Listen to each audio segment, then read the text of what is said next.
I interviewed Kathy Kelly later that day. You'll see it at the end of the program. Now to Nada Khader from Wespac, Westchester, New York, Peace Action Committee, who's just back from Chicago from a convention of the United States Palestine Community Network. Thank you very much for that.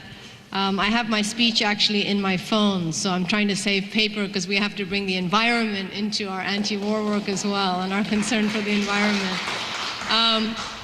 About 4 or 5 years ago in Westchester County, there was a rally and a vigil opposing the US invasion of Iraq. And I remember clearly Ellie and Seal and maybe Murray was also there. People holding up Palestine signage were asked by the organizers to take their signs down because there were Zionists who had come to oppose the US invasion of Iraq, and they were uncomfortable with the Palestine signs. And so actually some of the people took down their Palestine signs. So my point about this is that what happened in Albany with UNAC was extremely significant. A very clear call for the US anti-war movement to say end all aid to Israel. Diplomatic, economic, military.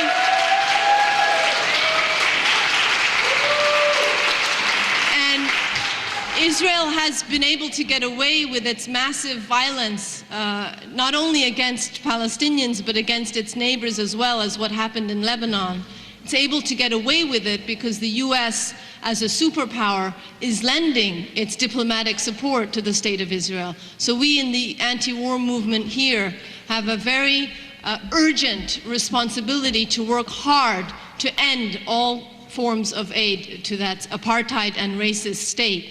But while we work hard to end support for Israel, we must not lose focus, as has been said, on the ongoing wars in Iraq, in Afghanistan, the drones in Pakistan now expanding to Yemen and Somalia. And very briefly, in my 1 minute left, I was speaking at Rutgers University on Thursday evening this week. And what happened there, this was a fundraiser for US to Gaza. And that's a very important initiative that I hope we will be supporting.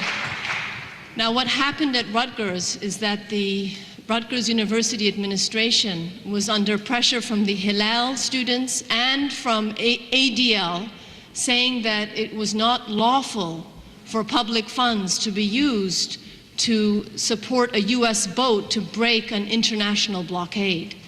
And so the administration has made a decision that they're actually saying we have to review the legality of whether these students. They raised $3,300 Thursday night for the US boat to Gaza. I know.